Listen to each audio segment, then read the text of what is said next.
Sir Pablo.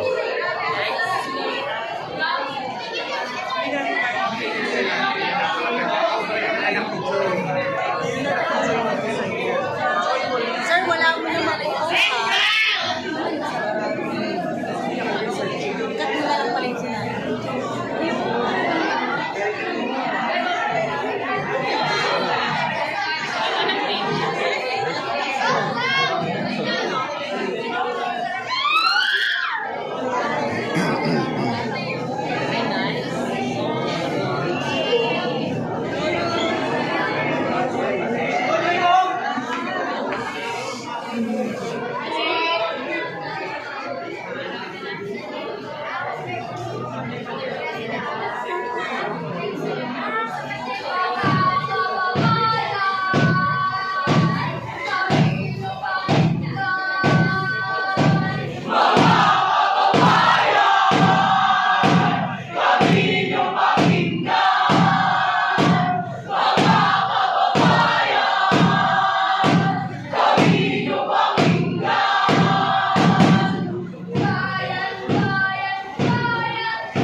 Nasa na ako ng kosa! Wala po! Wala po kami alam! Ayaw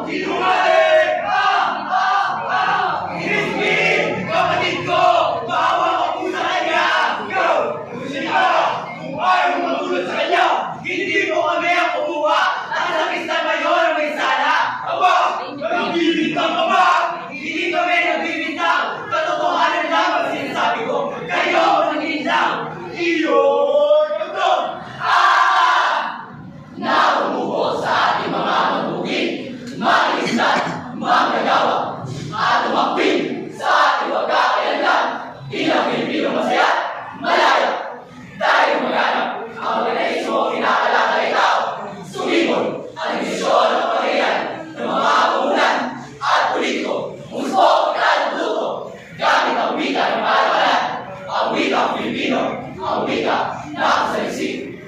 Nasaliksik natin. Ang wikang pambansa ay nagmula sa hanggang malayo Polinesyo. Natutuhan natin may iba't ibang dialektong wika ang ginanulugtang gamitin sa pagduduplero at pagbabalagtasan, sa pakikipagdalo at pangangatwiran, sa paglalaro, panakisipan, pahaliligaw at pagbubugtungan.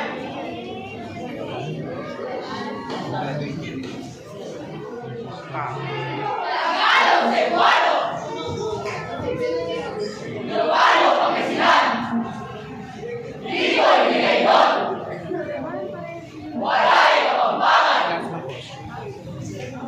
Walay Ibatan! Mayo Aklanon! Maranao at Maguindanao! May iba't ibang matutubong wika na kinasa sa bigang gamitin sa pag-aaral, paghanap buhay, paglalakbay at pananaliwan. At kailangan pinanaliwang wikang natutuhan at nagagamit sa pakikipagtalastas. Kastila, Te amo, Ingles, I love you, Ilonggo, Ice cream, Koreano, Sarame, French,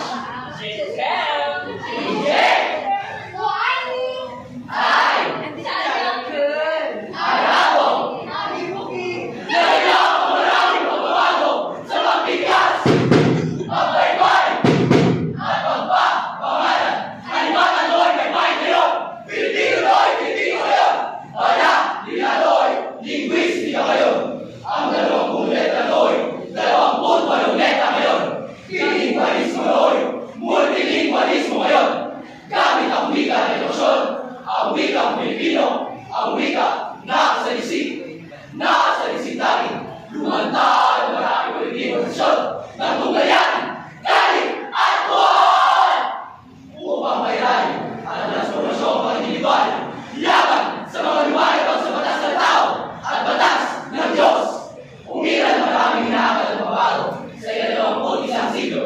Sosyal, edukasyonal, kultural, at politikal na kasabay ng pagdala ng maraming gusto, kapalit ng isumuno ng pagbabago, tinagat ang sumuno ng mga bansa, kapalit ng pakikitungo. Habang matuloy ang misyon ng lahat ng kapital, pag-negosyo ng pagpulan, umusbo ang kinapangulog ng media at multikultural, nakikisabot ang simbahan sa problema pang-administratibo ng gobyerno. Ilalagpas ng progresyon ang sistema ng kahirapan at pag-iitas! Habang binubulabog tayo! Habang binubulabog tayo! Habang binubulabog tayo! Nagsisulog ang tekno at federalismo. Ang mabuhay sa panahon ng militar ay isang tradisyon, isang walang tapusang pag-ibaka sa pateknikang kolaborasyon, isang walang hanggang manifestasyon ng ating linulutan ng pinapangarap, isang makinisambot sa inang ng buhay ng malatay sa ating buong pagkatao bilang Pilipino. Pinahihinagaan sa kasuhan, pagpupuyos sa pagkakalaban, hinihingaan sa pagsusumamo at pagkatawan, hinataluan ang pag-ibig sa kapwa at pagmamahal sa bayan. Gamit ang wika ng Pilipino, ang wika na salisik.